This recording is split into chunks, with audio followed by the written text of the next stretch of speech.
From the YBA Phoenix Fitness 24/7 basketball facility in Rockland, California, it's Bout That Life Podcast with your host, Coach C.Collins and Coach MJ. Get it started. 3, 2, 1, let's go. Hey, how you doing? I'm Coach C.Collins. Coach MJ, GGT. And welcome to Bout That Life Podcast, where we talk a little bit of basketball, life, and everything in between. We are here on episode 22. We have a really good guest, kind of one of our like throwback original members, which we'll get to in a second. But just want to say real quick, thank you for those who've been supporting. Definitely been getting some positive feedback, hearing from people, and really appreciate it. Again, if you're listening on the audio version, thank you, because the downloads keep going up. If you're watching it or checking it out on YouTube, please feel free to go ahead, hit that subscribe button, hit that like button. One small click for you is a big help to us. So moving on from that, we're here on episode 22. Just never thought we'd keep this thing going like this, but somehow we are, and we want to keep trying to bring you guys good content and just talk AAU and basketball in general and the progression and the evolution of what's going on. Keep some of you parents up to current events, because I know quite a few parents listen to what we have to say, and I've had people come up to me. I'm pretty sure, Mark, you might have had people come up to you and tell you like, hey, I like what you're saying. It really helps us. So, and today's guest is very knowledgeable. He has his own organization. He's very similar to Mark and myself. He not only does coaching, he does training, he does all kind of skill work, and he's a cut from the same cloth. He understands the grind, and he understands the work that needs to be put in, not only as a player, but the commitment just overall you have to put in this game. One thing a coach said to me, which is always true, basketball will never tell you I love you back. You know what I mean? You'll love it to the day you die, but it'll never tell you I love you back. So, he's definitely a brother who understands that and comes from a really strong place with that. So without further ado, let me introduce Brother Brandon Bracy. How y'all doing, man? Finally. Got him up in the show. Yeah, what y'all don't know, we've been trying to get him here for like a month, 2 months, 3 months, somewhere around there. Man. The schedule's always been, a conflict, but I'm happy to finally be here. I'm glad you're here too, man. And it's always good. Well, it's obviously better to be busy than not have shit to do. So that's obviously a good situation. But first off, let's talk about kind of what he does right now and who he is. He runs, he's going to break more down to you than me. I'm just going to give you guys the quick introduction, but he has Team Rampage, which is his AAU program, a pretty prevalent program in the Vallejo area, right? In the Bay Area. And I know you pull kids from kind of all over, but Vallejo's the home base. Also, he has Bracy Skills Academy, right? Mm-hmm. That's kind of like at least your overall clinic thing, like your introduction thing. And then basically that Skills Academy seems to be like Bracy training. It's like an offset of that as well. Pretty much. Yeah, so he has, the trainer hat, the group Skills Academy hat, and the director, administrator, coach hat. So you wear a lot of hats, man. Right? And you have a 9 to 5 too, right? So yep. Yeah. So my man is doing a lot. So, Bracy, go ahead, you could break down, some of your basketball history, what you did from high school, collegiately, and whatnot as far as a player. Talk about your transition into this AAU stuff, and, let the people know who you are. Yeah, man. So I've always had a deep passion for the game since I was young. I was introduced to it just by watching. I was watching one of the playoff games with my dad at the time. I was like maybe second grade. And, one of the games that was on TV was the Spurs and the Lakers. Nice. And, young kids, most of the time, they're going to go with whoever wins, bandwagon. So that particular game that I watched, which was my first game, I remember the Spurs happened to win that game, and I've been a fan ever since. And I kind of been a basketball fan ever since. Nice. And so it just led, me going to high school. I went to Vallejo High, graduated in 2009, played varsity there.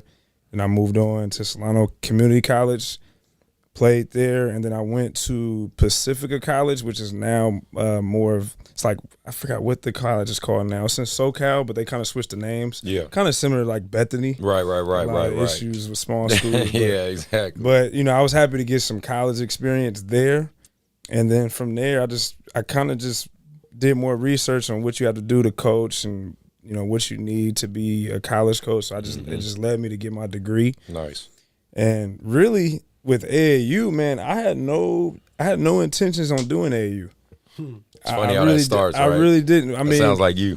Yeah, I had no intentions because at the time I had a younger brother who was in high school, and I was just working with him and training him. And then next thing you know, his friends come up. Now I'm training him and a couple more. Now 4 kids turned into 7 kids. 7 kids turned into 10. Oh, I got an AAU team. Yeah, that's how it always starts. And that's basically how Rampage started. And then from there, you know, once my brother graduated high school, I didn't think I was going to keep it going. Like, I thought it was just going to be one of those things where Marcus Kirkland trainer. Why is Marcus calling? Marcus, why are you literally calling me right now? Marcus, shout out Marcus. Huh? What happened? You're on the show. We're literally filming the podcast, and you're on the show right now. Okay, but everything cool? Yeah, man. I was everything, bro. Mark's here and Bracy's here. Why don't you say what's up to them? They can hear you. It's not just me. Marcus, what's going on, man? Bro, you on the show. You live. It's live. I'm live then, but you said call you in 20 minutes. I thought it was emergency. No, I was saying call it 20 minutes because I was going to put you on the show. Because this is the first time all 4 of us have even been able to like be around each other since we did the episodes way back when.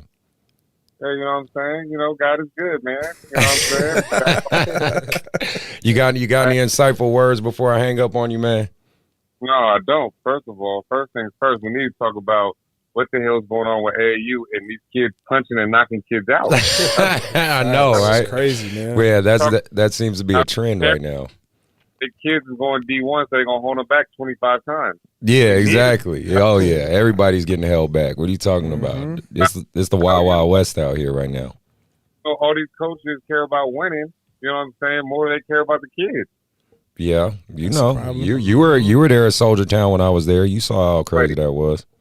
Just talk about last but not least. You showcasing kids that don't got good grades. Oh my goodness! Tell me about that. Oh my God. Why? 5 GPA, he can't go nowhere, people. That's all I'm saying. I'm tired of seeing it. It's the same cycle over and over. We need to bring up a league. That's what I'm about to do. I'm bringing up a league, bro. Okay. I'm bringing up a league for the kids that, you know what I'm saying? I'm tired of seeing 12-year-olds play against 9-year-olds and think they good. It don't go together. You go do a league by age?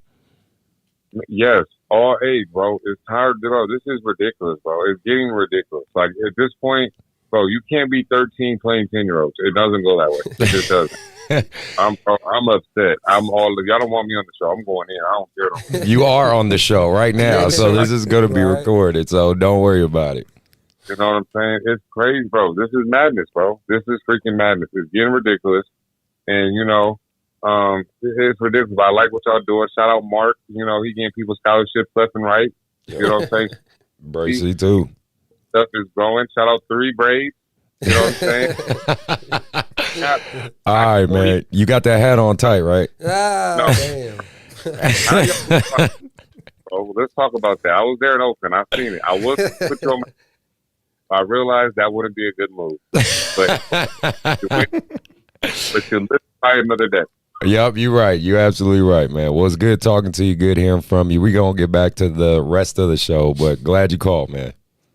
All right, so y'all have a good one, man. All right, bro. Marcus. That brings a whole dynamic to the show. All right, show. of course. Go ahead, Bracy. Go back to who you are, man, and everything going on. Man, that kind of threw me off a little bit. You were saying how you didn't even plan on coaching AAU. Like it kind of just happened. You ended up with like what you said. You had like 5 kids, 6 kids. 7. Next thing you know, you got like a team, and it's all going from there. So what else from there? Right. From there, like I said, I didn't see myself coaching AAU, at least for Rampage, after my brother graduated, because he graduated 2016. We started 2015. Right. So I was like, man, I don't know if I want to keep it going. I kind of want to just train and, you know, go to high school or maybe even help out at a high school. I really wasn't all in with AAU. Yeah.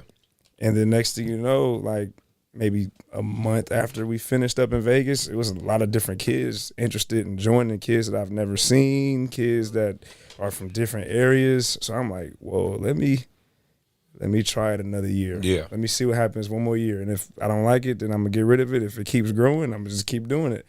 And it just kept growing. And then, you know, meeting different people, you start building a staff, and it just grew. Right. From there. And so that's basically how, you know, Rampage basically started. But it was all due to, you know, my brother and his peers. Okay. So, How many years total have you been doing it? We are on 6 years now. Nice. You know, you get past like 2. Yeah. You're pretty much. I know you've seen a lot of programs. Oh, bro. They're brand new, then 6 months later, Bro, gone. fucking Thanos comes and Man. snaps his fingers, and that shit's gone every 6 months. You know what I'm saying? So no, the fact you still here, man. I want to let's get into our first question. So, you know, what's been your overall experience with the AAU? I mean, you kind of alluded to it, and you know, the good and the bad. That's kind of what I ask every coach and director here. It's kind of, you know, because we have so much to say, we have so many opinions, right? And you know, just give your perspective on how it all works, and it's just your overall what you think about it. Well, I think Marcus, the phone call, kind of touched on most of the bad already. A lot of that is an issue with, you know, kids playing down, and you got coaches care more about winning than developing and teaching the kids. But for me, I would say the bad is just dealing with the political side of it. You know, you're doing everything that you can to help a kid, and you just see other kids, not that you're knocking them, because, you know, you'd be happy for any kid, but you're just dealing with the political side of a kid that works hard, but just because you don't have a certain, you know, name on the jersey or whatever, you may not be able to get into certain events, or they may not take your word the same as somebody else's. So that's the only part I don't like. The good of it is, it's a lot of good to me, because you get a chance to travel. That's probably the best part. And then you're traveling with kids that may have not been to some of these places that you've been to. So it's kind of like you're giving them experiences that's going to last a lifetime. Absolutely. So that's the best part about it. And then, of course, development, just because I'm a trainer, taking a kid from point A where he may have been a bench player on this JV team to now he's an impact player the next year as a varsity player. That's the best part. So I think that's the good and the bad. And then just my whole overall of how AAU works is it should be about development. Because when I was in high school, AAU was looked at as an off-season program. You know, you had your school, and then you go AAU for the off-season, and that was where you know, played against more competition, played or meet new players. Kept you playing. They kept you playing. So when you got back to high school, it was like, oh, this is easy. I just played against the #1 player in the country in Vegas. Yeah. So, you know, I think that's how AAU should go. Now, does it go like that for everybody? I'm pretty sure not. Clearly it doesn't. It doesn't. But for me, it's just more of as a tool to develop and help really the kids succeed in high school and after high school. Nice. Very good. I think I know something I say to my parents a lot. I say the goal or the purpose is development. The goal is to win. Right. In that finite moment when we're in the game, my goal is to win because I'm a competitor, right? We want to win. But the purpose, right, is always development. And we see some organizations, the purpose is very much not about that. You know what I mean? And, you know, no knock to them. That's just their business model they're going to follow. Right. You know, and that's just not one we are. I think we all agree on that. So, you know, talk more about your journey with Rampage in terms of, you know, and this is obviously more of a unique situation for you. You know, you're in the backyard of some pretty heavy hitters and some pretty heavy competition, as you know. Obviously, the obvious one being the Soldiers, the Oakland Soldiers, the EYBL. I mean, they have off branches of the Sacramento Soldiers, San Francisco Soldiers, whatever. But we all know it feeds into the Oakland Soldiers. So, and you know, like I said, you're you know, your stones throw away from each other, and you're pulling and tugging at some of the same kids, I'm sure. And then you have Team Lillard, right? Lake Show, kind of, right? They're in that general direction too. I mean, is MBBA still out there doing their thing a little bit? They are. I haven't really seen them during the pandemic as much, but they're still around. But you know what I mean? They They have a lot of teams. So it's Arsenal, like is Arsenal in where's that? that's at? close. Arsenal, Oakland, Bay Area. Yeah. You can say that they're back. Yeah, Arsenal. So I'm just saying, like, that these are all the, I would say the more prevalent names outside of yourself. Right. And you're all basically essentially competing for a lot of the same kids. For you, what do you feel you offer and Rampage offers? Because basically Team Rampage is an extension of you. And your experience is kind of working with that situation. You know what I mean? Like, basically I'm telling you, pat yourself on the back. What do you think you do well that can help you stand out amongst all that? Right. So, the thing that makes Rampage unique is just the location, first of all, because yes, those teams are in our backyard, but we're in the North Bay area. So, Oakland, San Francisco, that's close, but nobody from Oakland and San Francisco is really breaking their necks to go to where we are. Okay. So I kind of have a unique situation where it's like, okay, I'm in Vallejo. I have Fairfield surrounding me. I have Benicia surrounding me, maybe even American Canyon, Napa surrounding me as well, Vacaville. So I don't really have to compete with them too much unless it's like a top-tier kid. Right. So, like, if it's a top-tier kid and they're trying to get this kid for a circuit, then that's where the competition may come in. But for the most part, I really don't cross paths with them too much. Okay. Just because, of where we are. And then as far as, what I offer that I think is different is just myself, really. Okay. I think, coaches – they look at the brand and the brand speaks for itself, but it's the man behind the brand that helps the brand grow. So for me, I like to say I'm honest and my personality sticks out. I can't, it doesn't mean that nobody else doesn't have a good personality. It just means that who I am, the kid are going to come to me because of who I am and what I represent. And so that's what I like to say is different because we all train. Right. And we all play games. So, we all go to tournaments and we all are at the same tournament. So it's really nothing that you really could say other than maybe the delivery or the connection, but that's where your personality would come in. Right, exactly. And buy-in for your kids is obviously really important. I think Mark gets great buy-in out of his guys, and I think that's why they excel really well. And same with you. I mean, I share both y'all players. So, I mean, and they are a reflection of you, that like, cause you guys have had them much longer than I have, I just, for the YBA standpoint, I just think, I'm on that stage that's a little bigger just cause we've been around for 20 years. 20 years, yeah. But I always tell the boys, it's a testament to you guys and, my respect for what you guys have done with them. That's why you're here. It's not just because, I like you. Like, whether I like you or don't like, it's like, no, I know that your coaches, I know I know their backgrounds, I know the product they push out. So if you're going to represent my YBA product, I want to know, like, I have full confidence in you. So it's I just really appreciate the work you two do with that, especially, because then we'll get more into that with, like, MJ and stuff, because I think he's a real, like, pinnacle for both of you guys really working together and making that happen. One thing that I want to say, like, just from, like I said, like, I've been here living out here for 3 years now. And I remember when I first, when I was still starting up and I was working in Davis, I was using this little yoga gym. And I remember, like, Bracy was one of the only people who, like, reached out to me. And remember you came out to one of my workouts. Yeah. You drove all the way to Vallejo. Nice. Yeah. You know what I'm saying? That little gym I was at. So that was something, like I said, like, and I didn't, for him to do that, this was before, what I'm saying, what I've been doing now to helping with the kids to, in the beginning, I was still with some of my older guys now, you know what I'm saying, just meeting them at 24-hour fitness or whatever, just working with them, and I just remember that. And one thing that I would say is, this is why I feel like, like I mess with you, what I'm saying, like, especially in the area that we are in, I just noticed, and just me, right, we Bout That Life, Right. with the area, it's the culture. You know what I'm saying? I mean, you on the show, so we might as well talk about this. Yeah. You know, like how the culture is in our area of Solano, Yolo County. You know what I'm saying? From Davis to Woodland to Winters to Dixon to Vacaville to Fairfield. Now we're getting out to you know, in Vallejo. You know, like I said, we're not Sac, we're not like the Bay.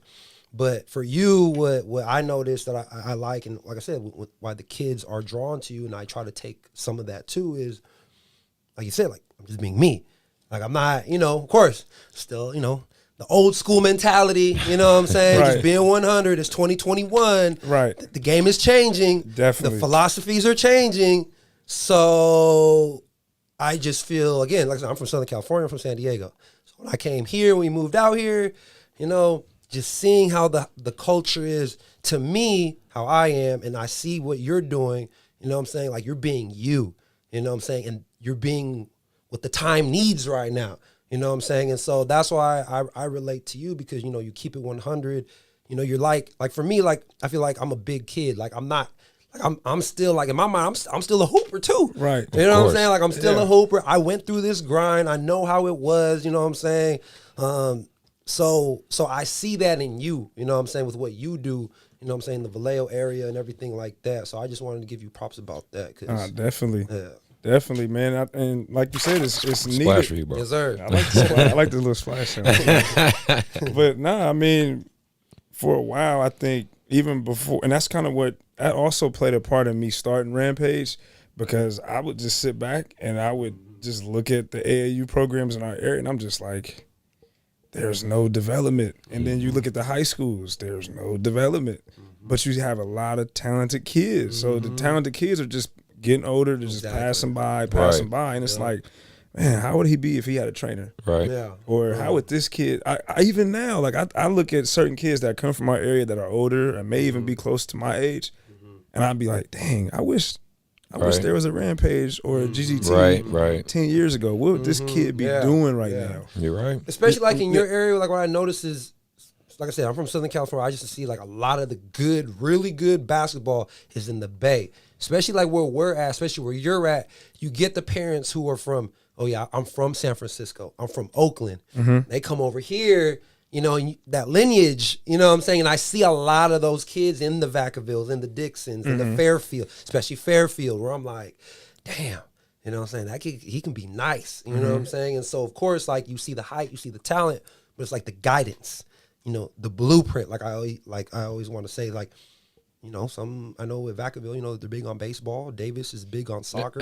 You know what I'm saying? Just what I've been observing. You got to find your niche. Yeah. And you guys are doing it. That's good, because we're basically leads into the next question.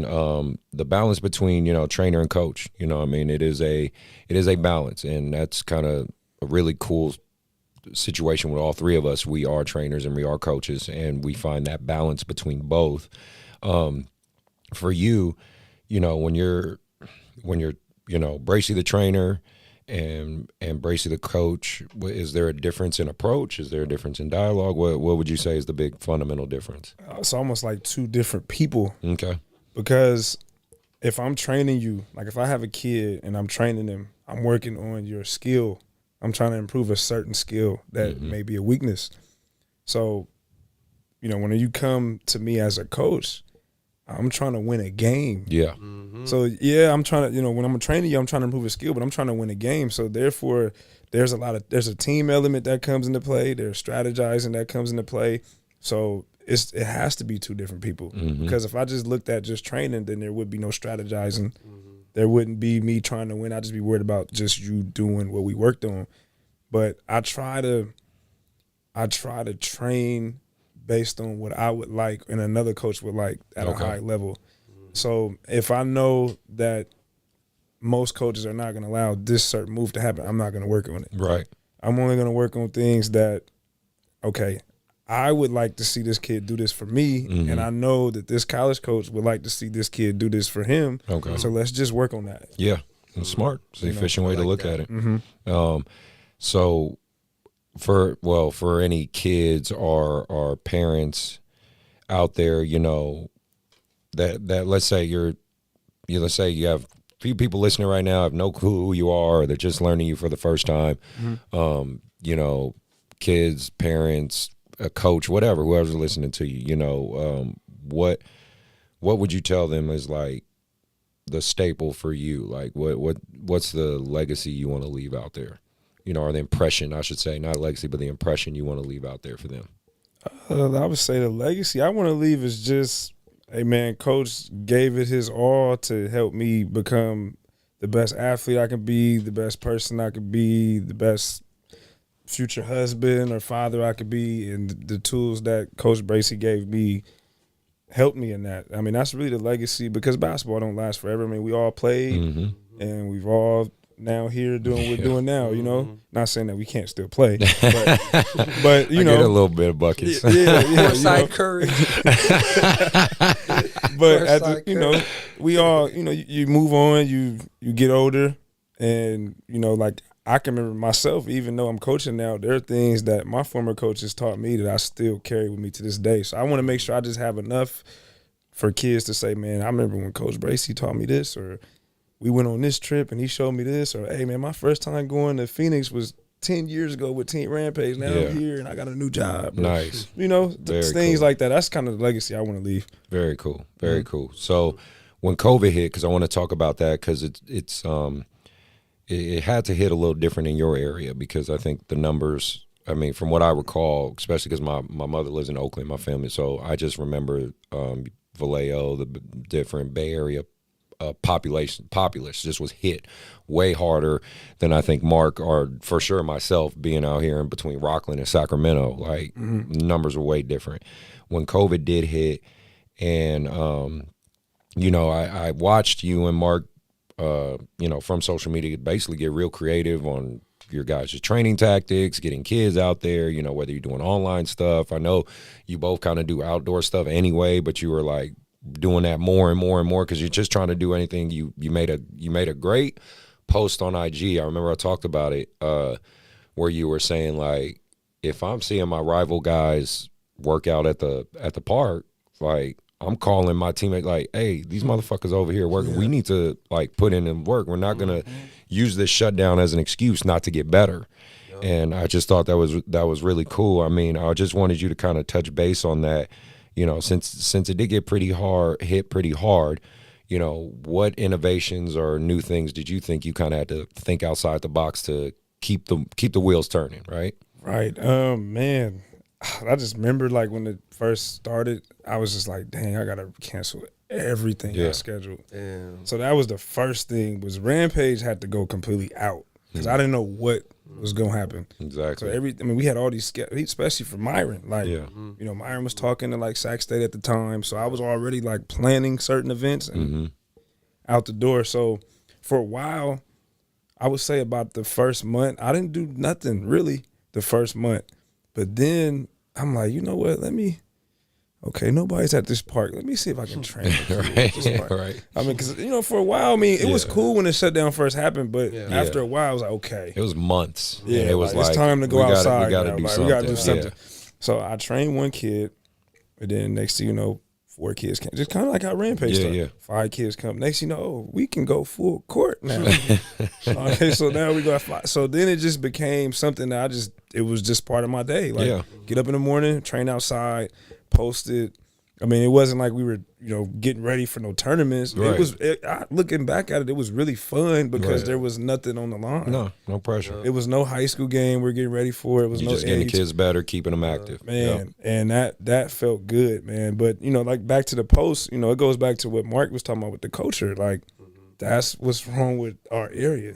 Is there's not a lot of kids that love the game, so when you have a kid that does, it's gonna stick out instantly, because there's not a lot of kids that love it in our area. So, you know, there would be kids that would come to my workouts that never came to my workouts before, but because we're the only people outside, they'll come there like, hey, I'm bringing my 5 from Bethel.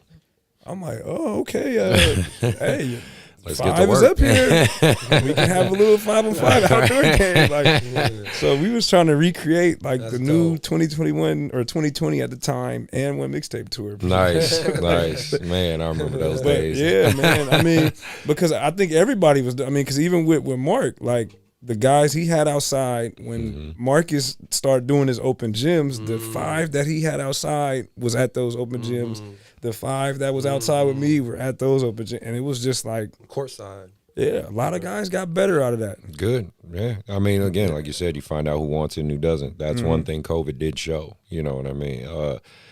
Also for your job, right? Don't you work with kids? And so that's what I'm saying. So I even want to touch on that because I think that's a really cool perspective because you work with kids anyway. Right. Which is, you know, you saw the impact of not having sports and not even going outside. And I know it's a big topic right now with mental health and all that. I'm not going to elaborate and all that, but I think a lot of people know that that's out there. What was kind of that perspective of, you know, you observed it from your work standpoint of how these kids are affected with no outside, no sports, no anything. How did it make you value it even that much more? Yeah, that's why I'm traveling so much because Okay. I just know how I felt at that time. Right. It wasn't just myself, of course, but it was everybody just sitting there like, dude, we can't do nothing. Yeah. Like the world just stopped. So, you know, for Parks and Recs, because that's where I work. So they were trying to figure it out at the same time we all were trying to figure out like, what can we get these kids? Can we do virtual learning, you know, from their computers? Can we give them a little workout? I'm just like, you can, but if you're not there with them, it's different. Yeah. And so for me, like everything that we were doing with the job, I kind of was taking and seeing how I can flip it and do it on my own. And next thing you know, the job was like, man, you got a lot of kids doing these trainings. And da-da-da-da. I'm like, man, hey. Like, I'm just trying to do my part. You know, I'm doing my part, but at the same time, I can't sit back. Everything can't be virtual. Right. You know, like, You're right. because I did start off doing virtual, like Instagram live sessions, but it ain't the same. Right. You're right. You're right. It's not You're the right. same. It really isn't. Well, no, that's really cool perspective. I really want to touch on this last topic is with, because I'm just from and I caught the tail end of it, but just watching you two work together was just really cool to observe as someone who knows how difficult that can be, because obviously with YBA, I have to collaborate because the way I always try to describe it, I try to use college terminology. I'm like, YBA is a D1, but we're a Sac State D1. We're not Duke. Yeah, exactly. We're not Duke. We're not, you know, that's the Soldiers, right? We're not Kentucky, right? So I know at some point I'm going to run across these guys' paths or I got to work with them, right? So it puts me in a unique spot. But I think for you guys and what you guys were able to collaborate and do with MJ, and, you know, shout out to him and San Jose State. Right, congratulations. San Jose Let's State. throw that out there. Can't Congratulations. Let's get finally. San Jose State. Cannot wait. Coach Miles, you got a good kid there, man. So, you know, we can't wait to see that progression. And obviously, I'm sure he'll talk and say his piece. Maybe we could call him. He could talk on the show too. He'll say his piece. But no, I just really wanted to talk about that journey and you guys collaborating, I mean, and you know, really communicating with each other. You touched base on it earlier anyway, but you know, how I more or less want you guys to talk about how it's not as fucking hard as people think it is. That's really what I want people to understand. It's really not hard to work with someone if two people are willing to and they're taking themselves outside of the equation, because that's at least from what I've observed from both of you. It never was any ego in it, because remember when I saw you in Ladera, there's MJ right there with you in a Team Rampage jersey, you know what I mean, doing his thing, hooping, having a good time, right? But then, you know, he's with you going to Arizona. I mean, it was, for me, as the third party just watching it, I enjoyed it, watching two brothers that I have a lot of respect for, being able to work to help this kid to get to the end goal, which was a D1, correct? So you did your jobs as far as I'm concerned. I just kind of was curious what you guys had to say about it. Well, Go ahead, I know he touched upon, like, you know, me hitting him up first. So it's crazy how everything started. So when I seen Myron in the 8th grade, but it was more like, you know how you see kids in tournaments, like, oh yeah, that kid's gonna be good, but then you may not see him no more. Right. So that's kind of how it was with Myron. Okay. We was hosting a tournament. Okay. And so we brought them in, and you know, I'm looking at all the teams. I'm doing the clock. Right. And so I'm looking at this kid like, man, this kid got a motor. Right. 5'6", 5'7". This kid got a motor. He's in 8th grade. He was playing up, too. He was playing 15s. Wow. So I was like, oh, yeah, he's going to be good. But never did I think he was going to grow what he is. So fast forward 3 years later, one of my other, shout out Antonio Hodges, you know, he helps out. He was a big part in Rampage as well. So he just happened to go to a game, Vacaville Vanden. And he went to go watch Vanden because Vanden was the hottest thing in the county. No doubt. So after the game, he calls me, he says, hey, Vacaville got a kid that you should go get. This was Myron's junior, so this is before the name. Right. And I'm sitting there thinking, like, Vacaville, I just watched him play last year. I didn't see nobody on Vacaville. He's like, dude, this dude got a chance to be the best player around. I'm like, what? Right. I'm sitting there like, okay, I got Teo, you got all the St. Pass kid. I'm like, I have not heard nothing about no Vacaville kid being the best player in the area. So I'm like, okay, what's his name? He's like, man, I don't know his name. He's number 5. Let's go look at number 5. So I went to the game, and the first thing I thought about was me seeing him in 8th grade. So I'm like, oh man, he's 6 feet now. Right. You saw me like that was just I remember 6 feet that kid. though. Yeah. You know, he's 6'3" now. Yeah. But when he got to 6 feet, I was like, oh, he's legit. Because I seen him at 5'6". Yeah. So, you know, I met the father, I met Myron, and then the first thing we talked about was like, hey man, are you free tomorrow in the morning? This is a night game. So are you free tomorrow in the morning? This was like Saturday the next day. He's like, yeah, I'll be there. I'll train at the Croc Center 6 in the morning. So I train him 6 in the morning. He goes to a workout. We get a lot of shots up. We train for about an hour and a half. So, you know, it's over. I go home. It's about afternoon time, 12 o'clock. I'm just scrolling down Instagram, and I see Myron post Mark's workout. And I'm looking, like, maybe this is an old video. But I'm looking, he has the same outfit on. So I'm like, that's what he be doing too. Yeah. Same shirt the whole day. So it was like he literally, and I'm not saying So like he he went- nasty or like No, that. no, It was yeah. like he literally But left he went from my the game, workout left your workout to go that's straight it. to Mark's workout. Nice. So now, me seeing him do that, I'm like, oh yeah, this kid is different. Because most kids don't do that after a game the day before. So, you know, that was my first thing. But then I'm looking at the video and I'm seeing what he's doing. So the stuff he was doing with Mark training, I was like, okay, he's doing some proper stuff. Then, you know, it says Dixon or Davis, I believe. I'm like, I was in Davis. so it was mind blowing to me because I'm like, okay, this is a kid I never heard. I've never seen a trainer come out of Davis or Dixon. So now I'm just like, You're like, who is this guy? like, what is going? I'm like, what is going on? So, you know, I finally decided, you know, just to reach out to him and introduce myself. And, you know, he invited me to his gym. And Myron was in there after I had just trained in the morning again. So he was doing like 2-a-days very early, like the start of his junior year. So like that's why when me and Mark talk, like all the stuff that everybody sees now, I'm really not too surprised because he's been doing 2-a-days for 2-3 years now. Nice. In season. So that's kind of how, you know, meeting Mark came was through Myron. And then next thing you know, I'm seeing other guys, you know, Sterling, who I had a relationship with. So it was like a lot of different guys that were coming in. So after a while, I was just like, well, you know what? Look, I'm in Vallejo. I have a lot of kids coming from Vacaville. Davis is closer than Vacaville. So I'm going to just push all the kids that are a little east of 80 towards him. And then anybody that's from like Benicia Vallejo can just come to me. Very cool. And a lot of coaches wouldn't even do that. You know? Right. Like I said, I was still new and I was like, damn, okay, thanks, bro. Like, wow. No, that's good. You know what I'm saying? So I really appreciate that from his side and like, you know, just piggybacking on what he was saying about Myron, like what you were saying, ego. No, in the world that we live in, especially as men, you know what I'm saying? Like that's, and especially as former basketball players, in a way we kind of need that sometimes to survive.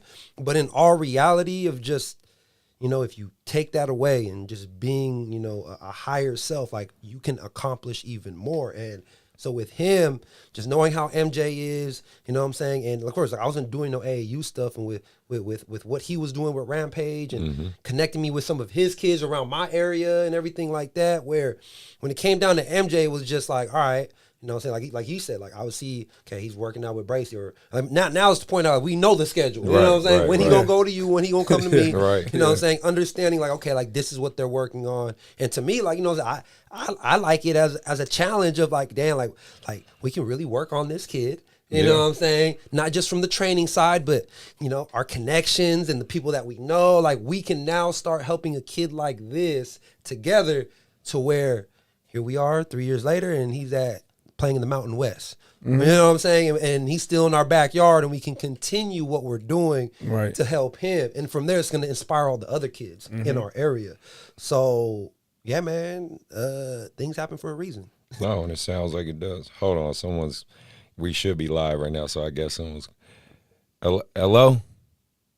What's up, brother? What's up, Coach? You're on the show right now, so I just want you to know that because we're filming the show right now. Oh, okay. How you doing, This is Coach Robinson. Coach Robinson from YBA. Really good brother. Bracy, if you saw him, you know him, man. He's a really big dude. How He's you like, doing, Coach? Good. Blessed, brother. Thanks for having me.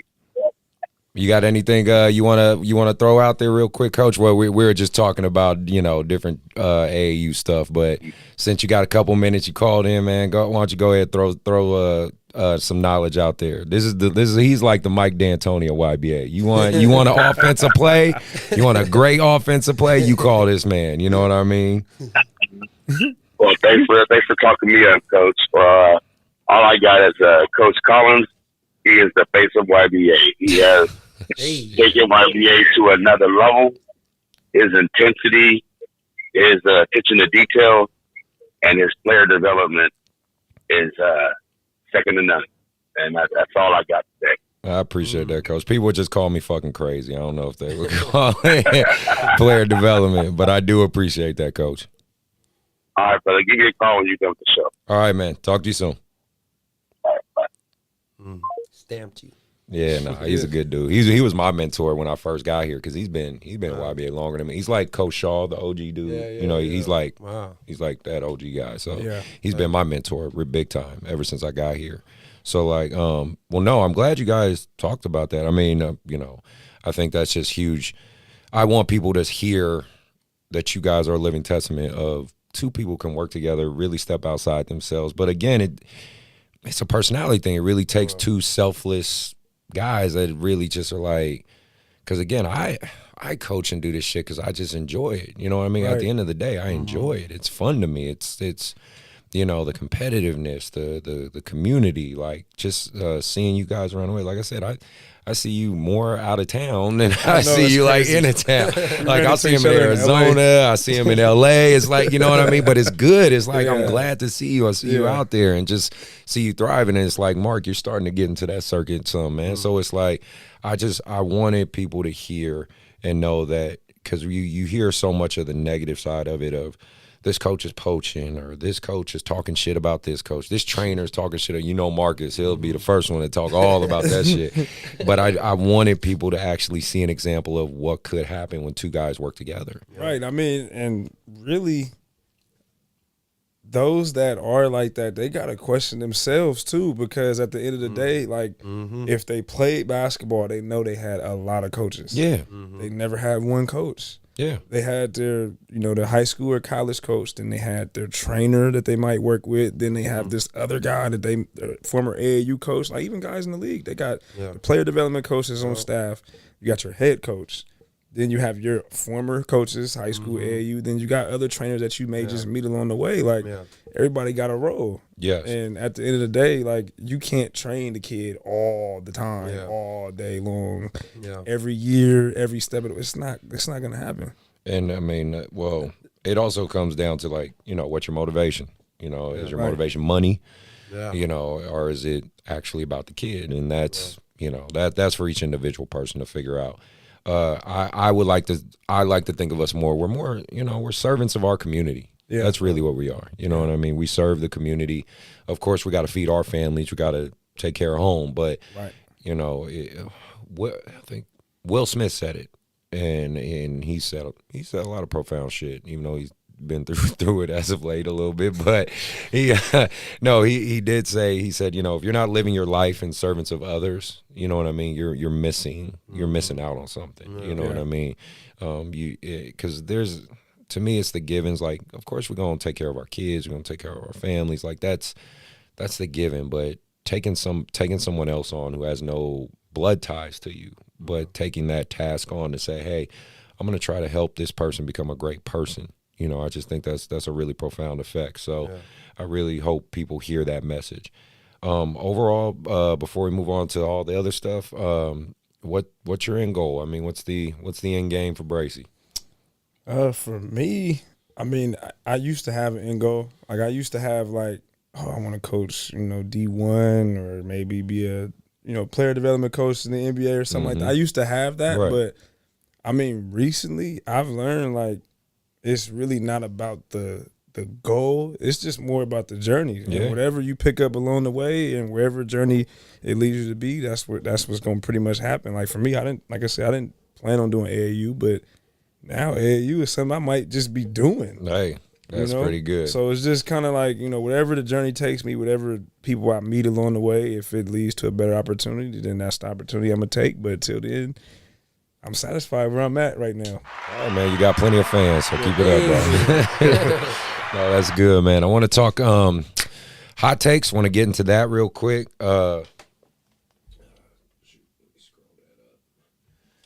Okay, so a couple weeks ago, and this is just, it's kind of died down, but kind of hasn't, because I'm hearing, from what I heard, I didn't see anything. There was another fight that broke out, I guess, last weekend at some tournaments or something, but I was there at the Soldier Town event for the grassroots event when the Asian kid got punched. So just quick update for those if you didn't know. I was actually physically there. Like, I saw it, and I was like, what the hell? But so there was two teams involved, the Bay Area Snipers and the San Francisco Generals. There was a video that went out there, even to the point where someone made an Instagram called like AAU Cowards, and they like were posting about this, and it was just, it got really out of hand really fast. And so basically, one kid wrestled on top of the other kid. I'm sure you can see the video out there. It's all over the news, especially if you're in the Bay. They went for a loose ball, wrestled on top of him. One kid pushed him. The other kid pushed the kid that, was on the opposing team on the South Bay Snipers. He was Asian, and allegedly, again, I guess they investigated, didn't find anything going to it, but allegedly the black kids, because they were black, from the San Francisco Generals, called the Asian kid a racial slur and then punched him. And it's clear on tape. You can't hear the racial slur, but you could definitely see the punch. And he cracked that kid. From what I heard, he had a concussion. There was a news report. It was obviously a big deal. Grassroots 365 caught the hell of it. I mean, I don't know if y'all went on their IGs. They had to disable comments. I mean, they let them it got so bad they went on other people's photos of like tournaments months ago and was still talking about. I mean, they let Grassroots have it. And what really made it bad for Grassroots, and again, I'm just saying this because I was there and I witnessed it, was the director, the on-site director, didn't handle it properly. That's what just made it worse. They didn't get to it right away. He kept playing, right? Didn't they they let him play. He got ejected, but the refs didn't, for sure. I mean, you can see it on tape. The refs had no control over that. It wasn't handled in a timely manner, and then Grassroots didn't post the apology till they got a bunch of pressure from the outside. They didn't do it right away. They're paying for it big time, because people are still commenting. I think to this day they're not letting that shit go. So there's a couple of things I want to touch on with that before and not a bunch of it, but there is a couple of things because it does bring up. So I know we're in this climate right now where there's a lot of Asian discrimination, Asian hate. Mm-hmm. All discrimination, all hate in any aspect is bad. Let's just get that out in the open. But you do have to understand that it's not we all have everyone has prejudice. Everyone has some form of prejudice or unconscious bias. And kids, unfortunately, have the worst impulse control because those are children at the end of the day. And did he say I'm a racial slur? Did he not? We don't know. No, they investigated. No one ever found out. It doesn't justify assaulting the kid, and the kids need to learn. It needs to be basketball. The biggest thing I want people to try to take away from everything I'm saying is at the end, those are 14-year-old kids. You can't let something like this, from a dumb, impulsive decision for a 14-year-old, to affect him for the rest of his life. Because there's plenty of shit that I'm sure you adults have done, when I know me included, we did when we were 14, 13 years old, that wasn't filmed and documented. That's just the biggest difference. All the dumb shit we do was never filmed and documented. So my biggest challenge for those of you that listen to this or listen out there is don't ridicule this kid for the rest of his life, because he's going to be 25. He's going to be 26. He's going to be 27. At some point, of course he's going to have regret for what he did. You know what I mean? I just don't think we should punish a kid for the rest of his life for one bad decision. Doesn't negate that it was a terrible thing. I'm taking the whole racial stigma out of it. Let's just keep in mind these are children. That's all, and they can learn. So I was just curious what you thought about it, Bracy, and since I'm sure you heard about it, and you too, Mark, what do you guys think? I agree 100% because, of course, we're not going to know what was said. It looked bad on video, but I just don't like how they're trying to stir it and make it a racial thing either. I mean, like I said, we don't know what was said, but that wasn't no Asian hate crime either. Right. To me, it was just two kids. I mean, it was a kid who made a dumbass decision. Right. That's basically what it looked like to me. And, man, I mean, that kid is one day going to try out for a high school team, or he's going to apply for a job. And with the way the media is just slandering his name, that may be attached to his name wherever he goes, no matter what he does. And to me, that's not right. Yeah. The fight is wrong. He made a mistake. Okay, if you want to ban him or kick him off the team, okay, he can live through that. But the extra stuff that's going on with social media and the news coverage and all, I mean, that's a little excessive. We talk about mental health. Yeah. How do you think that's affecting his mental health right now? And like I said, he's 14 years old. And again, maybe, who knows? I mean, let's play devil's advocate. He could be a little asshole, a little racial, asshole kid. That's very possible too. Right. And that would come out, and God help him, because he's going to catch the wrath of the internet again. Like, right. I mean, but let's just try to assume maybe this kid just made a dumbass kid decision. That's all. Right. What are your thoughts, Mark? Well, like I said, he's the kid. We're not perfect. And then for somebody to be still that young-minded, of course, like, he made a mistake. It was the heat of the moment. But again, like you said, like, I watched the video too, like, from what I heard, like nobody, an adult didn't jump in. Nobody broke it up. Nobody got ejected. Like, so of course, like, luckily it didn't get worse, but I just felt like, somebody should have stepped up sooner. You know what I'm saying? Like, it wouldn't have to get to this point. Because like I said, from watching the video, there was still a lot of back and forth, you know what I'm saying, going on. So, but yeah. But I don't know the kid's name. I don't know any of the kids' names, but the kid, the victim, I do hope you're doing well. Hope this doesn't give you a bad taste for basketball for the rest of your life. You know what I mean, kid? It doesn't, these things happen. Fights happen in basketball. It does happen. We can act like it doesn't, but it does. It just wasn't as documented as it was now. But hopefully that's something we can move past. The kid that did the assault, both the kids that kind of did the assault, the other one not. Obviously the one that punched did worse, but the other kid did push him a little bit in the video. I said, you guys got to learn from this. Maybe you'll never hear this. Maybe someone will point it out to you. But you got to learn from it. You have to learn from it, and you have to be better from it. If you choose not to, then you have to deal with the repercussions of that. So, for those who listening, definitely I'm a big advocate of stop Asian hate. I just want to see the community do better and keep getting better. We have come a long way from the last president, if you want to call him that, and just everything else. We seem like we're trying to progress forward, but it seems like it's always fucking something else that just pushes us right back, Yeah, the Asian hate crime is crazy. I mean, seeing the videos, just the other videos with old ladies walking around, punched. I mean, that just That's sickening for any race. But, Right. You know, that's unfortunate. But the real thing about this, back to the situation though, one thing that doesn't get talked about a lot, because you know when you hear AAU or you know grassroots basketball, they're always talking about the parents, or talking about the players, or talking about you know coaches, program directors, etc. Right?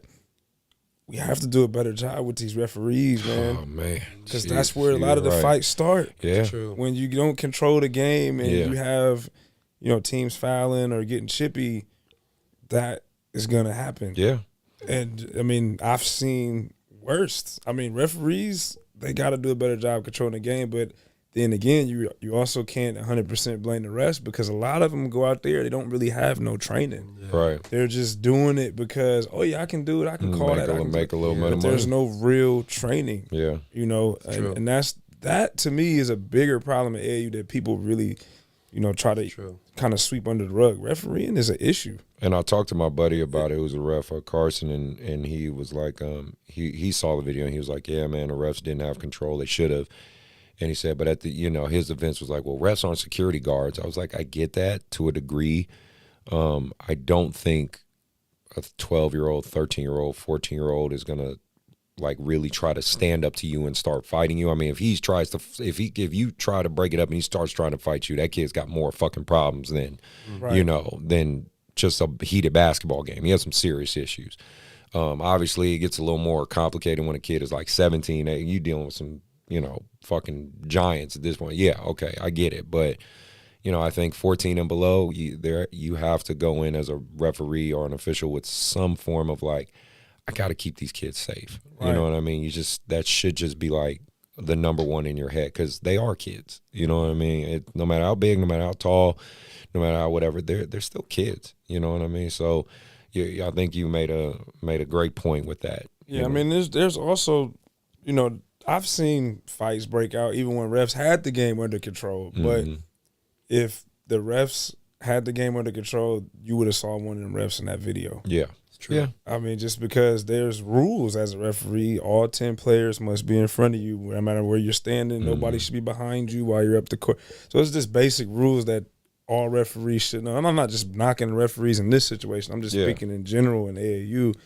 You know, there needs to be more training for referees. It can't just be me giving you $30 or $40 saying, hey, go ref this game.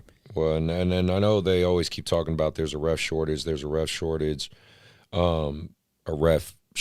but I don't know. I don't see it as bad as everybody says it is, because I sure as hell see plenty of refs at these games. So I don't know, man. Like you said, it's got to be a balance.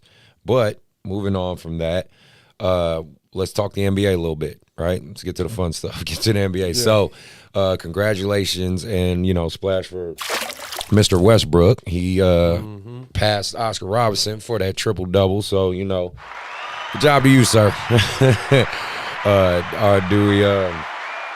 Now, my only perspective is, you know, the game's changed so much, right? Yeah. I think it's just, I don't know I don't want to say it's easier, but, you know, I mean, what he accomplished is amazing, especially as a guard. There's just no doubt about that, especially as a guard. So, you know, all credit to him, man. I really just, if he does all these accomplishments without a ring, though, man, that's just going to be tough. You know what I mean? I know in the press conferences he says, it don't matter to me, my legacy. I don't know, man. What you got? You think that ring might bother him when he's 45 years old, thinking like, damn, man, I wish I would have just got one, right? Just one? I don't think it's going to eat away at just him, though. I think KD, Harden, and Westbrook, I don't care if Harden wins the championship this year, what they had in OKC, that's going to eat them away. Yeah. Yeah. Because you got to the finals as, 22, 23 years old against LeBron, Miami. Babies. And they lose, and then you trade Harden. They never got a chance to really try again. Like all the other great franchises, they lost, and they got a chance to try again. They learned how to win. Yeah. I think that's going to eat at Westbrook. I think he knows where he's at. You know, Wizards are not winning the championship. So unless he gets traded to the Clippers or Lakers or something like that, I think he knows, like, hey, well, might as well get all these triple doubles. I know I ain't win no championship this year. At some point, right? At some point. Right. And then let's see. The draft's about to start soon. What else we got this in? Yeah, definitely want to talk about with the draft, Jalen Green. So, he's not even picked to be top 3, like top 3 or 4, and it was it's to me it's very interesting on that because he decided to go to the G League, and obviously we can safely say he played tougher competition than the kid from Gonzaga and I don't know, I can't think of their names right now. Cade Cunningham. Yeah, State. when them playing college, right? If you want to say comparison in terms of the competition level. So how he's not even in the top 5 to me is actually pretty interesting because the top 2 guys, if you look at their past high school, he was ranked higher than them. So that kind of logically doesn't make sense. So think about it. He was ranked number 1 in high school. The 2 guys that are supposed to be the number 1 and 2 draft kids, the one guy was ranked 2nd behind him. The other guy was ranked 6th. They went to college, played weaker competition. He went to the G League, played tougher competition, but he's not in the top 5 where they're the number 1 and number 2. Right? I think it's more just on the mock drafts, not in the mock drafts. That's what they're saying. I think it's more just like the optics, like the NCAA tournament. Like we're not There you watching go. his games. Exactly. And, There Suggs you hit go. that buzzer beater, and Cade Cunningham is a 6'8" point guard that you get to see on ESPN. So I mean, You said kind of what I was thinking because what I think it exposed, if people want to give it this interesting perspective, is scouts are lazy. They're not as some people think they think the ESPN analytics guys and all, they're on these planes flying all over and walking around with a tablet, and no, they're not. They're just at home watching fucking TV. They're literally at home watching TV, and they're like, oh, he's really good, and he's gonna go number 1 in the mock draft, right? Like I hope. I'm just trying to add a different perspective if no one's ever thought of this, but me kind of looking at it, I was thinking about that shit because my mind just breaks shit down weirdly sometimes like this. I said, how is that possible? He's playing the tougher competition. How he's playing the G League, which is essentially men at that point, but you don't have him in the top 5. The mock drafts, the ESPN drafts, none of them. And I'm like, oh, that's because you lazy motherfuckers don't go to G League games. That's really what it comes down to. Televised games on NCAA. Too. Yeah. They're just like, they're literally sitting at the house and they just have, they're like, oh, yeah, he did what we expected. Yeah, he's going to go number 1. I won't be surprised once they start doing the combine that his name starts rising up once they see him in person and him jumping and him, just from watching from afar, like, his game is developing. So I'm pretty sure he's going to rise up once draft day comes up. Yeah, I think so too. I mean, we've seen people have a lot of college success and they go to the league and they be role players. And we've seen kids that had hype and then their name dropped and they got drafted and they end up being good in the NBA anyway. Right. Like what's his name from Orlando? Cole Anthony? He dropped. Yeah. It's true. Like way low, and he had a name come out of high school. It's true, and now he's having success. Yeah. I think guys who are built for the NBA, no matter where they're drafted, they're gonna figure it out. Yeah, no, you're absolutely right. And so, I wanted to talk about this one because I thought it was just kind of a funny topic. Was Mikey Williams, and I mean, I think he has like 4 million followers and shit right now, 3.something million, right? And like. Everybody at his last AAU tournament, and it was just a regular ass tournament. It wasn't even like no super high level, super special event. I can't remember the name of his tournament, but he basically, once the game was done, the court was rushed. There's videotape of it. Like they rushed his shit like it was a fucking NBA game. Like he had more people at his AAU game than people at a WNBA game. Like the whole, it was ridiculous. And what was really funny to me was grown men were like chasing this kid down. They were like, oh my God, give me a 30-something-year-old man. It wasn't like one guy. It was like 20. They talked about it on Twitter and everything. And I'm just culturally wise, and I know we talked about it before the show, but how crazy is that now that these 16, 15, 14, 13, 12-year-olds are having these extremely strong social media platforms? Like, what do we think about that? And for you guys watching live right now, you can call in and jump in. Ted, you could call in and jump in on this anytime you want. I think it's very dangerous, man, because if the kid doesn't become anything close to what the expectation is, that is going to be a down mental hill battle to deal with. Yeah. And I think that's the part that a lot of people don't talk about with giving people hype so early. Yeah. You know, 4 million followers, 16 years old. Right. At 16. I'm just being real. Me at 16 with 4 million followers, I don't know how I'm dealing with it. I don't know how I'm dealing with that as a 16-year-old kid. 4 million followers. Bro, it's crazy. Yeah, right? Like so I mean, I just hope that he's getting proper guidance. I mean, because if you have guidance, I mean, there's ways around it. Yeah. But I just hope he's getting proper guidance. But am I surprised about the hype? No, because I got a 13U team that all they talk about is high school kids. And I'm just looking at them like, they haven't done nothing. Right. High school kids are becoming more famous than some NBA players at this point. Like I was having this discussion with one of my players. He was talking about a high school kid. And I was like, hey, do you know who Sam Cassell is? Oh, it's hell like, no. Who is that? I'm like, so you know the high school kid, but you don't know. They don't know. Sam They don't Cassell? know NBA players, bro. I'm like, they don't watch the NBA. Nah, it's not a thing now.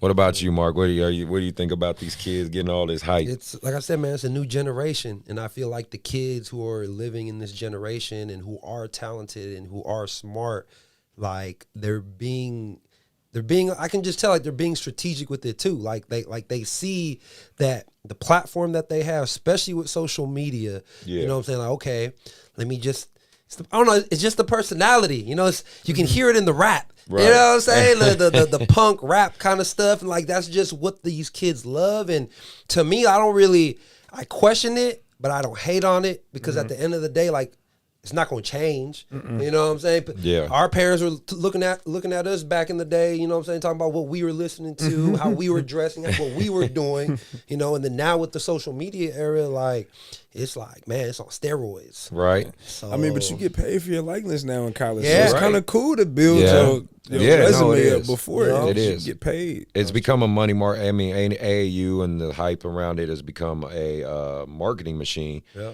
And that marketing machine seems to be thriving. But like I told you guys, I showed you earlier, there's a goddamn sixth grader that has 95 kid named Peyton Kemp. So Peyton, if you end up listening to my show, bro, tell your dad I said hi and whatnot. But yeah, this kid has 95K followers, man. That's crazy. You know what I mean? And that's pretty insane. So he can give us 10 each. We'll be good. Yeah, exactly. Please, 10,000 each. Like I said, I'm proud of my 2,000. Like, and again, if anybody, well, especially right now, if anybody has anything to say about it and wants to jump on a call with us and talk about it, you're more than welcome to.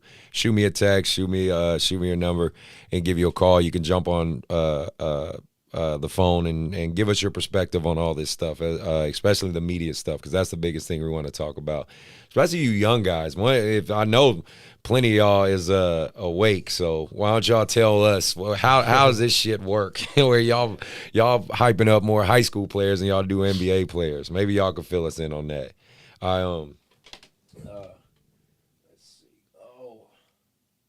Oh yeah, so moving on to current events too. Well, before we move on to that, Bracy, what's your favorite NBA team anyway? Spurs, right? Yeah, okay. Die hard. Right. Bleeds black. You and my boy John to get along. Spurs, what do we think? Well, I think my Warriors are out of it.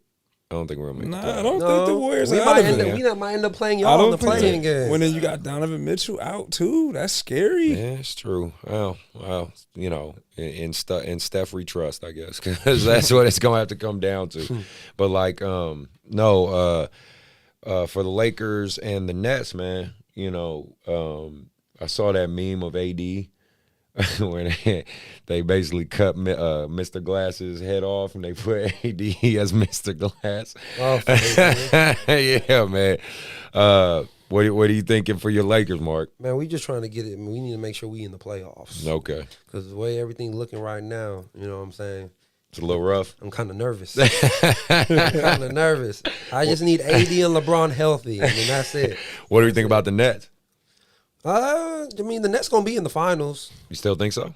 For sure. Okay. I think so. Because then Milwaukee beat them, right? Did they? Giannis went for like 49. I mean, granted, is he going to do that every game in a playoff series? No, but I'm just saying, do you think there's some weaknesses there that could For who? for the Nets? Yeah. Oh, the Nets. They just need everybody healthy. Harden's still out. True. They never have all three.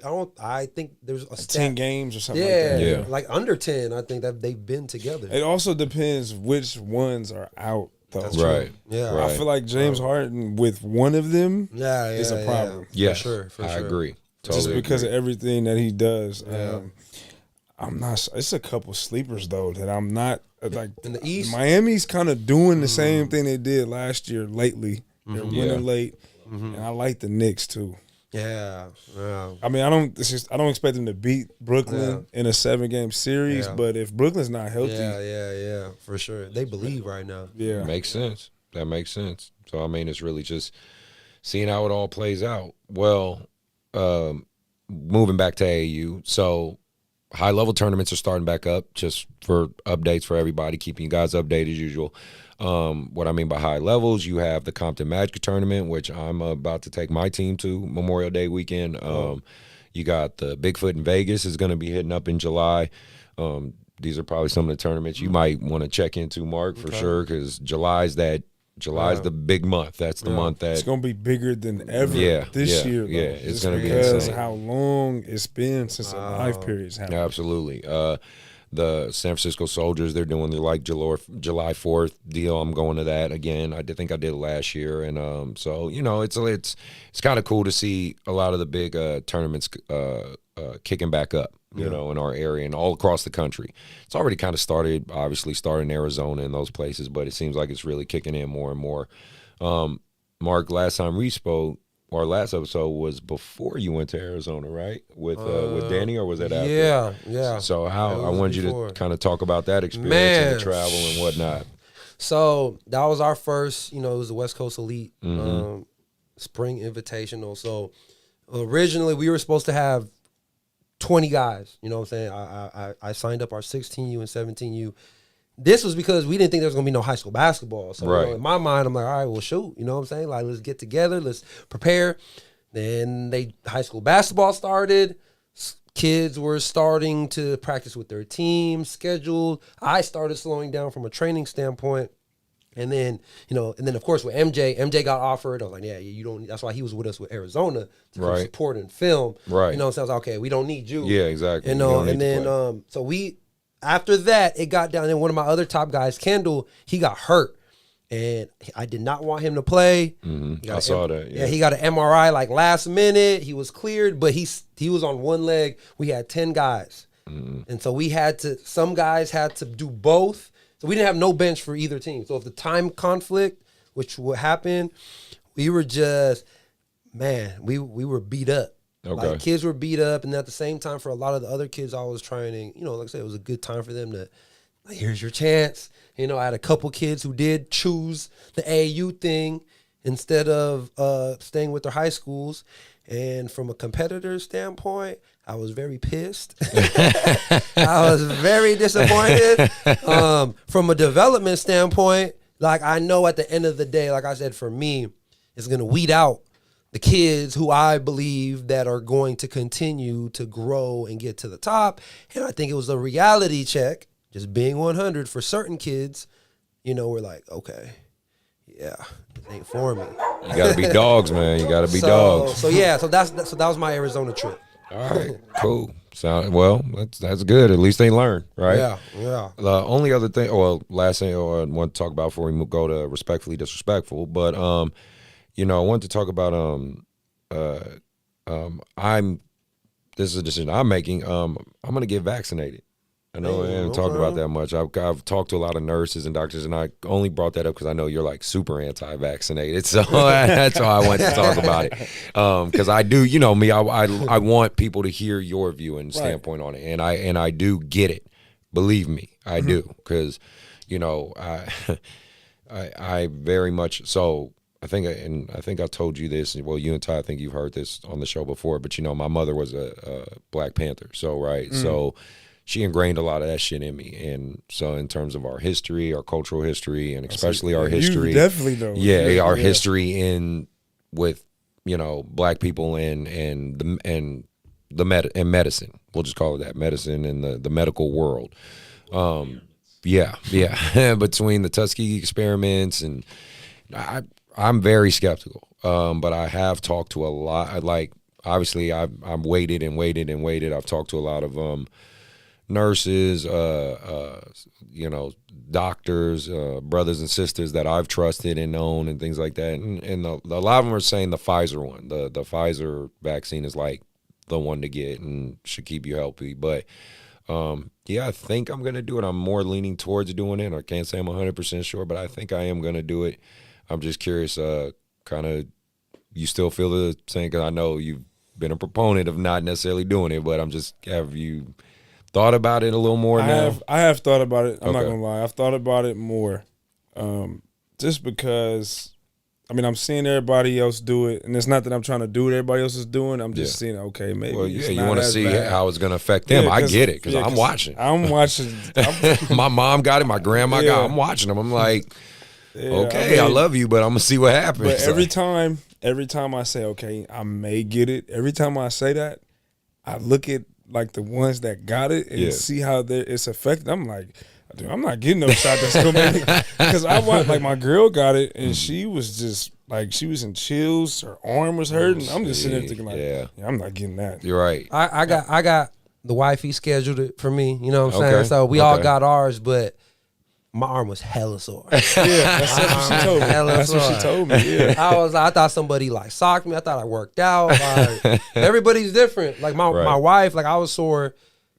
She was really sore. Okay. And then there's some other people I've heard, like, oh, I'm good. So, and I heard that boxer died from the shot. What's his name?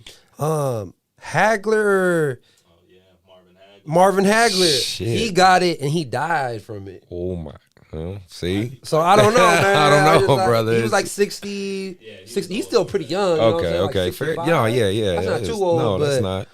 I saw that, and that kind of was like an uproar where everybody's like, oh, hell no, I'm definitely not taking the shot. For real, man. But everybody's different, I guess. But what's kind of made me worry a little more is you see how India's getting hit so bad right now, bro. That's what's scaring me, COVID? Yeah. Yes, COVID is fucking them numbers up. been going crazy. It's worse than us. Yes. Worse than us. And it's because they're saying, you know, it mutated. Right, because it's like a cold, you know, it can mutate, and they've hit a new strain of it, and it is fucking their country up. That's all bad. So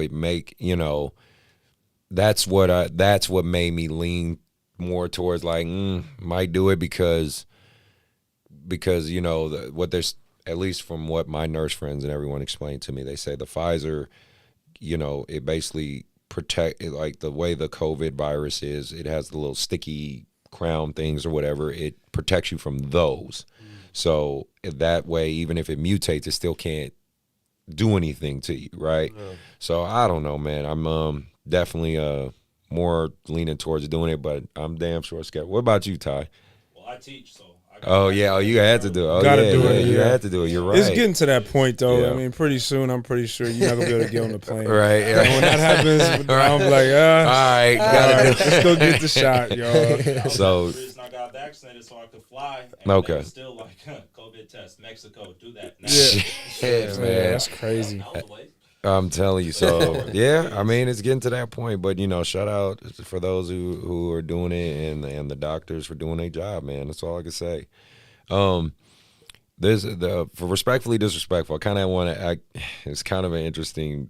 Only really have one topic. If you guys want to bring up something else, of course you can before we get out of here and close out. But this is just kind of the one topic I wanted to bring up. Watching more and more AAU teams and watching more programs, especially, I don't know, I feel like after COVID, everyone fucking created a team. Like, there's so many teams now. I mean, I swear. Yeah, you're right. Right next to everybody created. So I'm like, but I'm saying there's more. I've I've seen people that I didn't even know were in the basketball team. Right. I'm like, yo. I'm like, aren't you a football coach in Sac City or something? Like, yeah, but I'm doing AAU too. Like, all right, I guess. And how many? That's what I kind of want to allude to. How many of some of these AAU coaches you think actually play ball? And I'm not. Let's preface percentages? Let's preface it like this: they played high school varsity ball and some level of college ball. How many do you think? I really feel I like would say less than 10 or 20%. You think it's that bad? I think so. Yeah, I mean, it's just when you really think about the ratio of how many teams there are. Yeah, I think it's about. I say that most 20. Yeah, I get because that same because too. you got a lot of people that are just like, oh, my son's playing, so I'm gonna start my team. Yeah, It's true. all right, A lot of those out there. A lot of those, and then out you there. have some people that they watch basketball Mm-hmm. and they like, oh, I can coach, and they analyze it, Yeah. but they don't. I say 10 to 20%, man. I don't think it's that high. You think so? Yeah, Can't be that high. you might be right. Yeah, I mean, it's just more and more interesting because when I go to these tournaments and like even being at courtside or hardwood, I ain't just walking around looking at games. I'm just looking at the coaches. I'm like, you couldn't have played basketball. I mean, I know that's probably something I shouldn't be thinking, but I swear I'm like, you should not have played basketball. When I get it, you can be a great coach who didn't play basketball per se, but Right. I don't know, man. That's another thing I was like, part of what I was saying. Do you think you could really, truly be a good coach without having really played the game? I think yes, if you're a student of the game. Okay. If you're somebody that like Spoelstra, for example. Yeah. If you're somebody that, okay, I didn't play the game, but I'm watching film. I'm at all the practices. I'm learning from other coaches. I'm asking, guys like Chris or myself or Mark for input. Like usually those guys that are successful that never played, they're taking everything like a sponge because they know that they didn't get the hands-on part. Most of the time, it's not like that. Right. It's more like, well, if you can do it, I can do it. Right. Yeah. It's like, but you don't know what we've been through. Exactly. Well, what about like, okay, let's say this is just kind of a scenario I was thinking of. Let's say like a street ball legend. I know street ball was big when we were younger, but I'm just saying, a guy that you look at like at 24-Hour Fitness or CalFit or whatever, and you like, man, that dude could have fucking went somewhere or like that. What if that guy becomes a coach? You think he would have the knowledge or pedigree? Because of course, you guys, I mean, even at the NBA level, I was never a fan of Isaiah Thomas as a coach.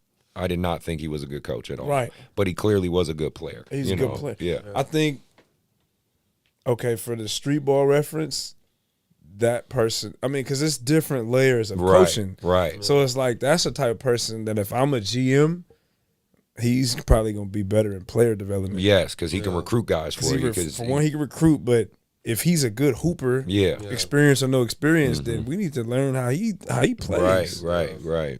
So I think a lot of people, that's another thing, some people kind of go into the wrong path. Because some people can coach without playing the game, but they just got to know their lane. Yeah.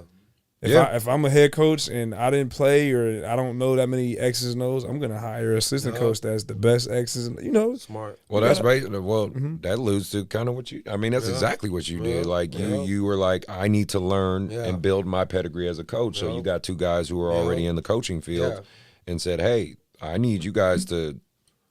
Catch me up. I need you guys to help me until I get there. I mean, because we still learning and we play. Yeah, absolutely. Absolutely. Like I'm always still learning. Yeah, we're still learning. I'm still learning from different coaches and trying to see what I could have done better. So even if you play, you don't really know it all. Yeah. And then even if you play, I've seen situations where former D1 guys that you would think know how to coach can't deliver. Coaches. They can't deliver the message. Yeah. Oh, yeah.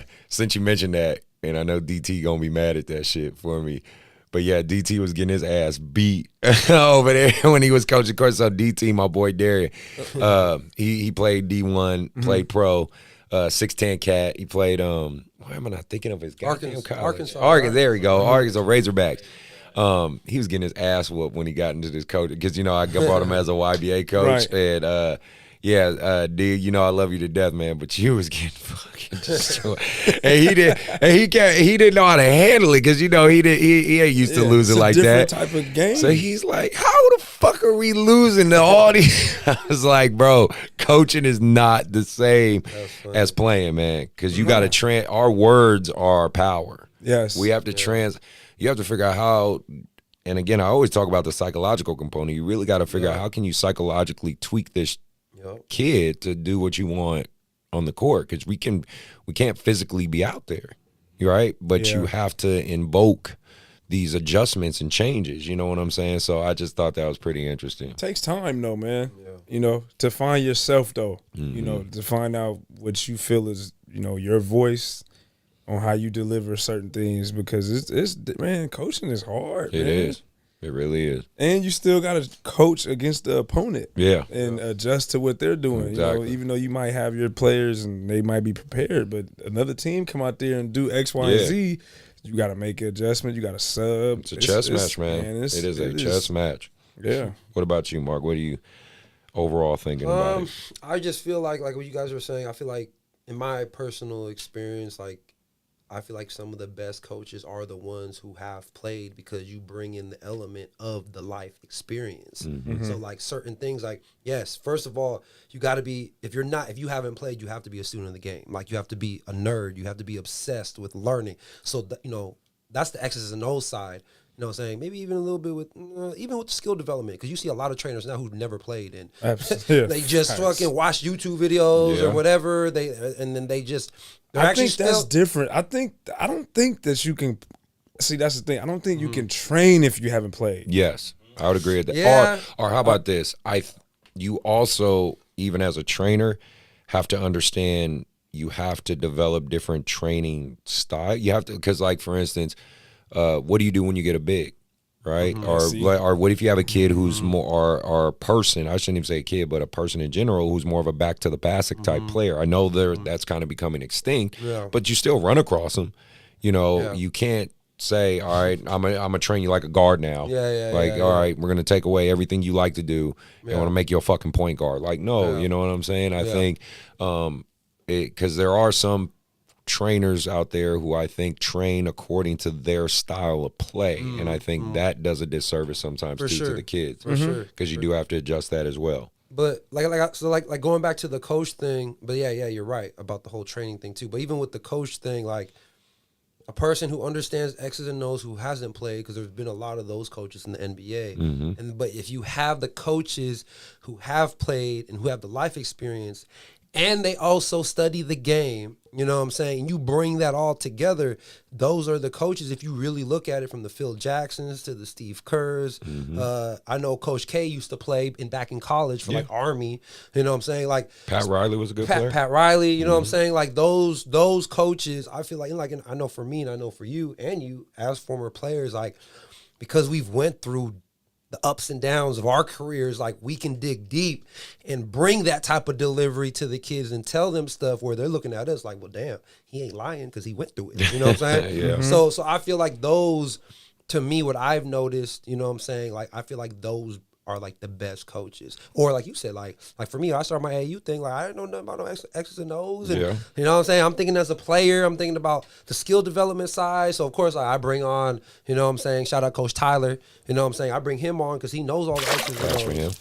So that helps out. That helps out a lot. So. Yeah. Oh, well, before we get out of here, Ted said he wants to chime in. So I'm going to give Ted a call real quick, see what he wants to say. Hopefully he's picking up. Knocked out. He texted me. He was like, I'm going to be on the show. Like, okay. He literally texted me. I said, give me a. Yes, sir. What's going on, Tetris? Hey, man. You're on the show, bro. So, you know, we were talking about and maybe you can answer this question. Give us your opinion real quick. So, do you think coaches who haven't played, like who haven't played basketball, can they be good coaches, right? And obviously, if so, if you agree, like, you know, do you still think coaches who've actually played basketball still can make better coaches? And what I mean by what we were talking about with higher level basketball. It just means like varsity level and above, varsity level, or be like a really good street hooper, right? So it's just some sort of pedigree in the game. Do you think that helps to most coaches, or can you just, learn, and just be fucking amazing at it? What do you think? All right, so I have two ways of thinking about this. One, we've seen it. Some of the best hoopers are not the best coaches. Right. Not because they don't care, but there's an expectation that what they learned, that the kids are supposed to know it. And we know that unless you teach the kid how to do something, they'll never know. And you get what you emphasize, or you are what you emphasize. So if you're just going to tell a kid that, you got to be better than that, and that's all they're going to think, they're not going to get any information. On the flip side of that, there are street hoopers that legitimately are like, you know what? I don't know how to teach a defense. I'm going to learn. Yeah. And they get out there and actually learn it. On the flip side, we all know that most parents don't know much about sports. Not saying that they're not, they have never been around it, but they don't know much about it. Mm-hmm. And a lot of the recreation level in particular, you don't have coaches out there with a background. So that's kind of where the foundation levels, at least in America, are for a lot of coaches starting. So the long answer is both. Okay. Both. Is both. But the long answer is what I just gave. So I really think that there are really good coaches out there that study the game, and they're just like, you know what? I know what I have. I know what's going to get the most out of what we have, and that's it. And they may have never played basketball in their life, but they may have played other sports, and they understand strategy and putting people in position. And so they're willing to go study or steal from other coaches and be like, that would work, or this, we have to remix it this way. But they may have never played the sport. Now, I will say the coach that can do both is like the luxury. Mm-hmm. Like, you don't get that very often, right? Like, you get the people who have played, but also understand, like, I can teach someone how to be better, and I understand the next progressions for all of this stuff. And I know what my team has, and I'm willing to walk them through that. That's the luxury, and you don't get that very often. Very cool. But yeah, that would be my long and short answers. Both, but then at the same time, that's kind of like the requirements. Sorry for being in Switzerland. No, I know. Spoken as eloquent as Coach Ted Wood, right? As he would. Now, just one more thing, and obviously I'll let you, say your piece, Ted, say your comments, of course. We were talking about did you see that thing that happened in the Bay with the kid that got punched? Did you hear about that? I'd seen the footage. I didn't really dive too much into it, and I don't know the context, but I did see the footage of it. Well, yeah. I kind of want your opinion as an official. A lot of people are more or less blaming the officials, and I was there. Right. I'm not going to kind of lie. I feel it kind of was their fault because the whole game was out of control. And even in the video when it happened, you could see like there was just no attention to this play happening at all. And to me, it should have been. Carson's standpoint was kind of like, well, we're not security guards. It's not like, we're out there. We're not going to, be bodyguards and all that stuff. I get that. But at the end of the day, they were 14, 13-year-olds. It wasn't like it was two 17, 6'10" man body kid. You know what I mean? I just feel like at some point, I just curious from your perception as an official, what could maybe they have done better, or if you were in that scenario, which again I know you've been in some pretty heated situations, but you've always pretty much kept your cool. What could be done better for that? So, if I looked at the footage correctly, I think in the upper left corner, a referee was inbounding the ball, or they were inbounding the ball or something like that, and they were doing a count, but he wasn't looking. Like, he was looking at to his right, or I think it was his right, but wasn't looking at like the left side. And I think it was the same court, if I'm not mistaken, when it was going on. So that's one thing I noticed. I'm like, okay, there wasn't the new trail official, for the person inbounding the ball or administering the inbound, wasn't paying attention, right? And then if it's a pressing situation, typically 9 times out of 10 in AAU ball it is, the new lead needs to make sure they have eyes on anything going towards the basket, where they go to their other inline. Okay. So like there should have been eyes on it. It's kind of like my thing, but we talk a lot about, and this is one thing with my mentor, shout out Bob Godwin, Wendy Daly, who actually I just saw, she was doing the Rockland game and Rockland and Folsom game. She mentored me a lot in my college officiating, as well as Mo. Everybody knows Mo out there. Of course. Because some of the things like that they talked about, one of the concepts of ants versus elephants. What are things that are ants? Now we're making them into elephants. You know what I mean? But Bob Godwin actually brought up a really good point. And I think it's a common phrase just in just managing people. But are you a thermostat or a thermometer? I thought that was a really dope phrase, because the thermostat you can control, right? The temperature in the room, you can go up and down. The thermometer only tells the temperature. It doesn't do anything. And so as officials, like, you want to be the thermostat. You want to be able to control the temperature in the room. Sometimes if the coach is going crazy, you might have to walk in with a little bit of humor. Coach, I got you. What do you want to talk about? And let them get off what they want to get off. With the players, it's a very emotional game. You might have to have a conversation with the players. Notice certain players that are maybe losing focus of playing and is wrapped up into some other situation. You have to recognize those things. Our job is to administer the game. So we have to be aware of not only 10 on the court, but the 20 that are on the sideline, as well as the 2 coaches or 3 coaches or however many coaches. We have to be aware of all that stuff. Yeah. And is that too much for 2 officials? Yeah, maybe, but that's also what you signed up for too. So there's something that led up to that. You can't tell me that randomly they just decided to go and fight.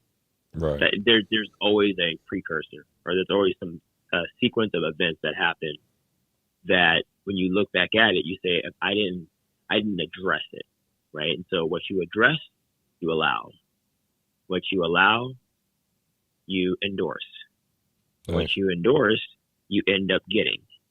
So, like, if you saw something and you allowed it, then you're going to the next step, right? And so, like, I always look at and assess every situation, like, okay, is this something that I'm allowing, or is this something that I can address? If I don't address it now, will I pay for it later? It's better for me to say something, check the temperature of everything, and then say, okay, is he or she going to take it to the next step? Is it my job to maybe bring her back or bring him back to, like, just focusing on the game and the competition? What words can I use? Right. You know what I mean? How can I connect with this athlete? Like, there's all those things that I don't know that the manual or the book talks about, but those are people skills.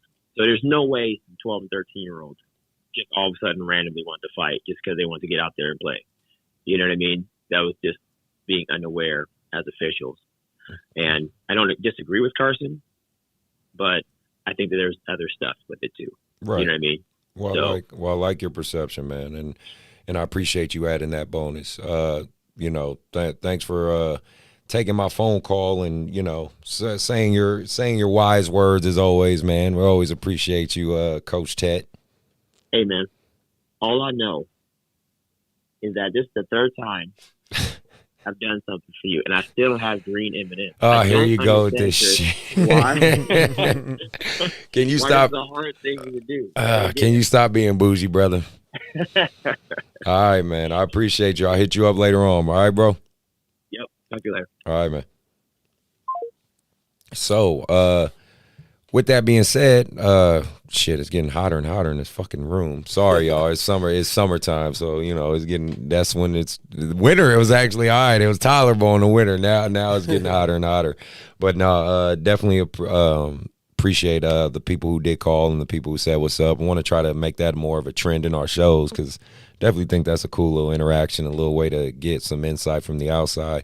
For sure going to try to do some things with Patreon and Podbean and try to have more live shows and just have more audience interaction. I think that's a good route to go. Bracy, you got any last things or any last wise words to say before we get out of here? Man, nothing too much, man. The only thing I'm going to say is, if you're a kid out there, man, just keep, work hard at whatever you're doing, no matter if it's basketball or not, man. Whatever you want to believe into, whatever you believe in, just go at it, work at it, take it one day at a time, man. You know, I watched, you know, Myron basically set out a goal, and he just one day at a time got to where his goal was. He had to go left a little bit, go around, go across the country, but it still ended up where he wanted. So, well, you guys heard it here. Coach Bracy, again, thanks for being here. You know, I always appreciate you, brother. Always good seeing you. Just want to do a quick shout out to Gerald at Ballers Bridge. I think you're doing a great job, man. You're working hard. You damn sure made my YBA guys look good the past few videos you did for them. I appreciate that, man. Coach Dwayne, we had an open run this morning. Appreciate that. Got my ass in shape a little bit. So I'm forcing myself to keep hooping, keep running a little bit, trying to keep up with these young guys as best I can. But no, thank you again for those who've been checking out the shows. We appreciate you. I know Mark appreciates it. Ty appreciates it. When you guys hear the episode drop, you know, let me know what you think. Feel free to, you know, inbox me, inbox Mark, hit the Bout That Life podcast. The links for Bracy's information will be in the description on the YouTube. It will be on the description for the audio stuff. Please keep checking us out. I'm going to try to, again, we try to get our schedules together, but we're going to keep pushing content out. The good thing is I keep having a bunch of more guests that are like, hey, I want to say something. I got some words to say. So we're going to keep doing that at you. But Bracy, again, man, appreciate you being here, bro. Appreciate it, man. Appreciate you guys for having me. Mark, you got anything left? No, man, I just want to shout out again to Bracy. Thanks for being on the show. For sure. All right, man, and we are out.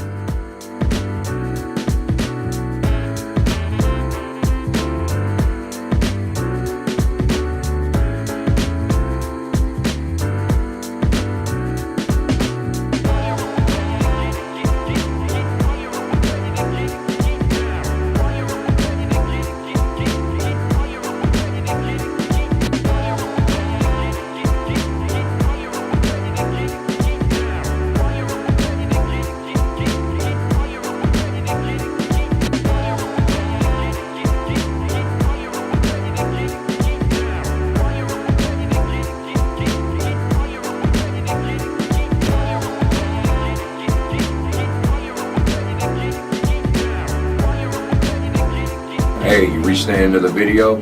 Thanks for getting here, because we know some of these episodes can be pretty long. Be sure to hit that like and subscribe button. And don't forget to check into the next episode. All right, make sure to hit that follow too. I'm Coach C.Collins. And I'm Coach MJ. And we appreciate you. I know we've been getting a lot of feedback from our social media. The social media posts will be down in the links as well. So we appreciate anybody who's been out there supporting, and we want to just keep this thing going.